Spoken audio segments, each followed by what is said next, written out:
Hey buddy, what's up? So today's my auntie's birthday and also Mother's Day weekend. So happy Mother's Day to all the mothers out here looking fine, looking beautiful. Do the damn thing, okay? Yeah, I swear on everything I love. I have the most disrespectful fucking family ever. It's like the only person that made me feel welcome was my aunt. I swear. Yeah, yeah, it's just y'all wouldn't believe this shit if I told you. You can't make this shit up. It's like this is why I really don't like going to family functions. Seriously, it's like I'm all there for my aunt, but everybody else, yo, y'all just don't know the room.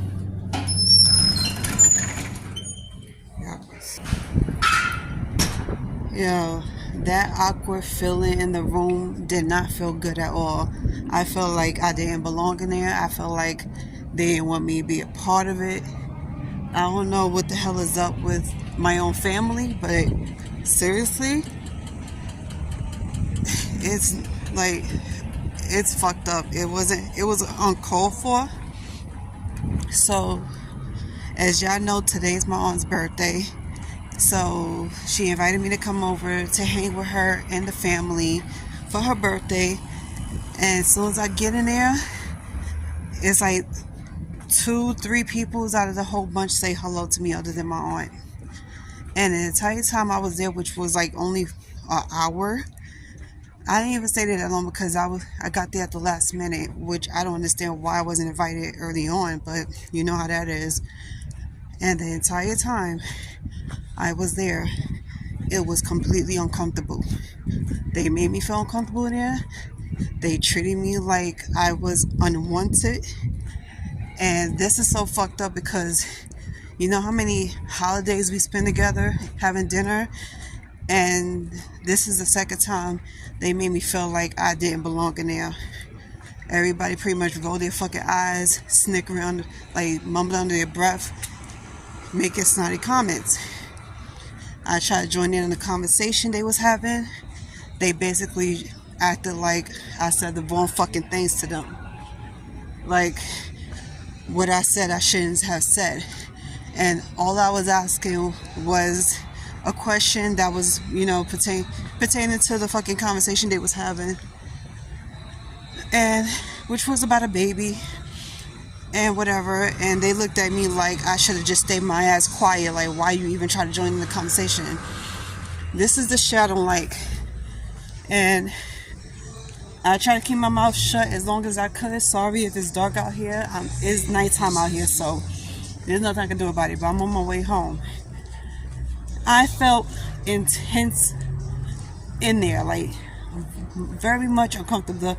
You could cut the tension with a knife. For 1 to 10, the uncomfortability was at a 10, 20. And I'm so upset because why they act like they fucking want me around? Like, nobody ain't offered me shit. Not a single drop of fucking alcohol, food, none. My aunt was the only one that offered me something. And I was like, no, I'm good. Look, I completely understand now.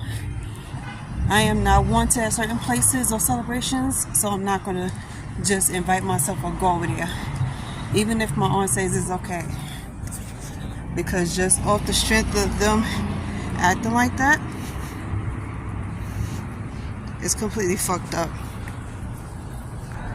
So, I had to ask my aunt, what the fuck is going on there? Like, they don't fuck with me no more? Like, why they acting funny and shitty as hell? Like, niggas out like they can't say shit to me. They don't ask how I'm doing. They don't even acknowledge me in the fucking room as if I'm a fucking ghost. And I'm like, okay, they know I'm sitting here, right? Less than 5 feet away from them. And they don't ask me for shit. They don't ask me, oh, what's going on with you, Sherelle? How's everything? None of that. And I'm like, and then on top of that, everybody make the focal point around the room about trips. And the audacity of them making plans to go on a trip together, right? Yo, you can't make this shit up. I promise you can't make this shit up. I don't know if y'all have the same type of family I have, but if y'all do, please give me some advice about how y'all handle this shit, because at this point, I'm just gonna leave motherfuckers alone. My aunt is the only one that talks to me and that fucks with me hard, so I'm gonna keep talking to her and keep having a relationship with her. But everybody else, they could go fuck themselves, because I never seen somebody act so fucking childish and disrespectful in my fucking life. So I'm sitting there, uncomfortably, very awkwardly quiet, listening to them talk about birthday celebrations, trips, cruises, how they all going on a trip together, celebrating each other's birthdays, right? And then one of the trips, okay, so one of the trips they was planning was going to Jamaica, and they was going somewhere else. I'm like, oh, so y'all plan on going on a trip together as a group? Okay. You know how many fucking events they fucking left me out of? I wasn't even invited to my own cousin's baby shower. This is fucked up. No gender revealing parties, no baby showers, no trips. I get left out of everything. And I can't tell you how much that fucking pisses me off. And I swear to God, try to be nice and try to be understanding. And this is the shit I get. So, I hope y'all know now exactly how I feel, especially about them. Because at this point, y'all gonna see me alone for a lot longer than that. Yep, and I have girl talk to talk about to my friends because I definitely got called off. Like, honestly, see, I got some more lights so y'all can see me. I play like this. If niggas can't be honest with me and tell me to my face that they don't want me around them, they need to say that. If I don't belong, say that. If you don't like me, you don't fuck with me, say that. But don't sit here and act like you like me, smile in my face, and you don't even really fuck with me. You understand? Because when I'm being honest, everybody hates me. Okay? I ask for honesty. Everybody's like, oh, everything's cool. Then they want to stay quiet. I'm like, okay. I don't like this shit, because when you trying to be cordial with your family and you trying to celebrate with your family and they sitting here trying to cash you out, trying to leave you out the whole shit, it's like you have no choice but to act really fucked up and shitty towards them again. And this has been happening for years. Okay, so I'm back home. I'm about to chill out. I'm not even tired. It's still early in the day. It just turned 10 o'clock. But I started to notice something, and yeah, it does bother me. And I don't care what anybody says, because if this was you, you would have felt fucked up too. I understand if I'm my mother's child and I am not considered the immediate family on my aunt's side, because according to how they acting, it's like I don't even belong there. But it's like really fucked up, because my aunt tries her best to include me into their celebrations and stuff, and it's just like her kids act like I shouldn't even be there. My own fucking cousins act like they don't want me there. And I was like, since everybody don't like my side of the family, which is my mother and my siblings, they feel like they should treat me the same. And this is the shit I don't understand, why families do this. Because you have, it's like families split apart the minute the grandmother, the matriarch of the family, or the patriarch of the family passes away. So everybody splits apart. And this is what really got underneath my skin so bad, because everybody doesn't believe in sticking by each other. They stick within themselves, amongst themselves. So if there's two sisters in the family that the grandmother had gave birth to, it's like your mom and your mom's side of the family, and then there's your aunt and her side of the family, which is her kids. And I understand that they want to keep it within themselves, you know, go on trips, have parties together, go out to dinner together, go out to parties and everything, all that bullshit. I understand they want to have that, but don't cast out your other side of the family. It's not like we're long distance. We live within the same borough of each other. And y'all have my number. This is what really hurts the most, and it makes me so emotional because I don't care if we're brothers or sisters or we're cousins. I don't care if we're long distance cousins. I'm gonna always keep in contact with you. I'm always be cool with you, and I'm always gonna love you. And I show them so much love, more love than I do with my own siblings and my mother. And yet, when I come into that house to be with them, they treat me like I don't even belong there. Do you know how fucked up that makes me feel? So, the moral of the story is, don't ever cast out your family members because they're just cousins. And I hate when some of these people feel like because you're just a cousin of the family, you don't deserve any good treatment. You don't deserve to have family treatment, as if you're not blood. As if y'all don't have the same blood running through your veins coming from that patriarch or that matriarch. And I'm like, if my grandmother was alive, she would not like any of this that's been going on for the past 10 years. And my grandmother's been going off this earth since 2012. And one thing about my grandmother is that she keeps everybody together. She's the glue that keeps the family together. And then she passed that torch down to my aunt. My aunt's supposed to be the one that keeps the family together, but since everybody want to be like very immature and not be cordial with each other and not squash their beefs, everybody's separate. They part ways, whatever the case is, and we never heard from each other ever again. Now, the only peoples that hear from my side of the family, which is my mother and my siblings, is my cousin, the female cousin, which is my aunt's daughter. And this family has been feuding for years, even long before my grandmother even got sick. There are so many different reasons why everybody in the family has been feuding with each other. But at the end of the day, some of them made up. Some of them started talking again. At the end of the day, they go back to partying with each other, hanging out with each other. Everybody except for me. Now, it's very unclear to me as to why not all of my family members speak to me. And as far as one or two of them goes, I really don't give a damn why they don't speak to me, because it's already cleared. It was made clear the day we spoke.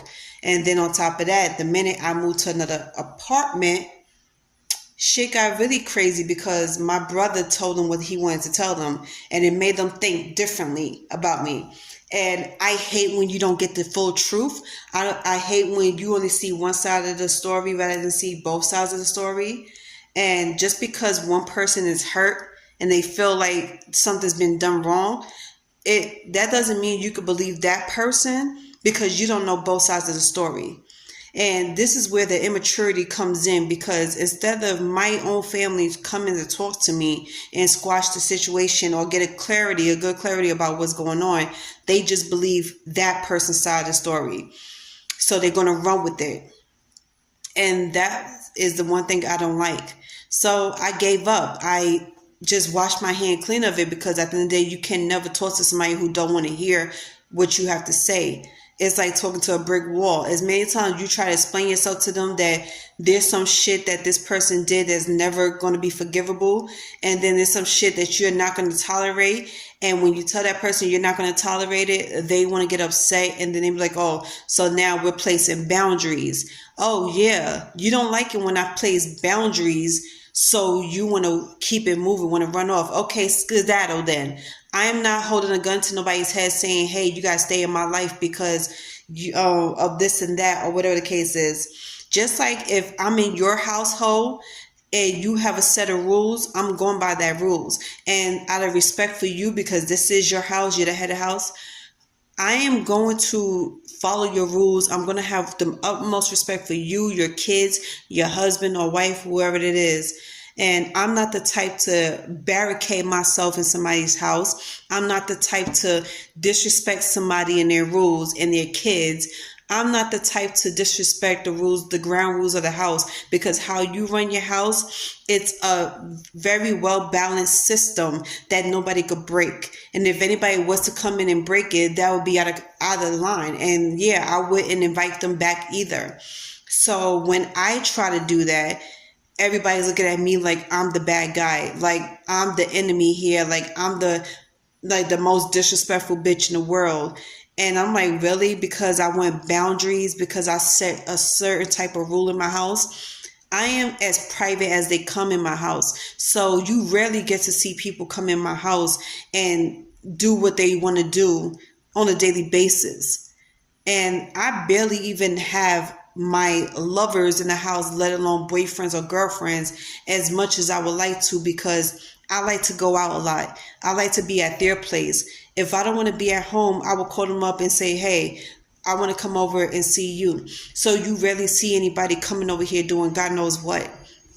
So I placed those boundaries and they didn't like it. So that's one of the reasons why they don't talk to me. And then now that I have my own place, I was getting phone calls, seeing if I would let them stay in my house rent free. And the answer was no. And two, I don't like being crowded in my own house. So if I choose not to have nobody to come live with me, understand that fact. I like my privacy. I don't like to be crowded, especially if you got your own place. And the one thing I didn't understand at the time is I don't understand how everybody got their own place and you living comfortably and you doing what you can to pay your bills and everything, but still want to come up and live under me. And it's not like you trying to help me with the house. It's not like you trying to help me with bills. It's like you just want to be in my house just to be in the house because it used to be my grandmother's house. And that's the shit I don't fucking like. So when I said no, people caught an attitude. People started talking shit about me. And I was like, okay, well, let it be that. I don't give a shit. But if it was the other shoe, if the shoe was on your foot and everything it was turned around, you would never let me live with you. You would never even let me spend a night. And I never seen anybody invite me over to their place. And that's the funny thing. I have never seen anybody ask me, hey, do you want to come hang out? Do you want to spend a night? Let's have a girls' night. Let's have family night. Never have I ever heard anybody say that. So for them to get upset with me because I choose not to have no grown person live under me for free, ciao, bye. Yeah, I swear my family is shady as fuck, and they do it with a smile on their face. I'll be fine though. Yeah, I wasn't even up there for no more than 45 minutes in that house, and everybody got up and left. That's how much my own fucking cousins don't like me. They don't even want to be in the same room as me. And the only reason why they force themselves to be in the same room as me is because of holidays. My aunt wants all of her kids and their kids' girlfriends and boyfriends there, and her grandkids. And that time's supposed to be about family time, just like some birthdays. And I'm family. And there's a funny thing about this fucking family. They treat me like I'm not family, like we don't have the same blood running in us. Like we didn't come from the same fucking species, same fucking background. This is why I want to fucking stand. I am not adopted. It's not like we're forced to families. We're blood family. Your own blood family treats you like shit. Like you're never going to be a part of them. Like you're never going to be one of them. And it's fucked up. Let this be known, this will be the last time I'm ever fucking with any of them.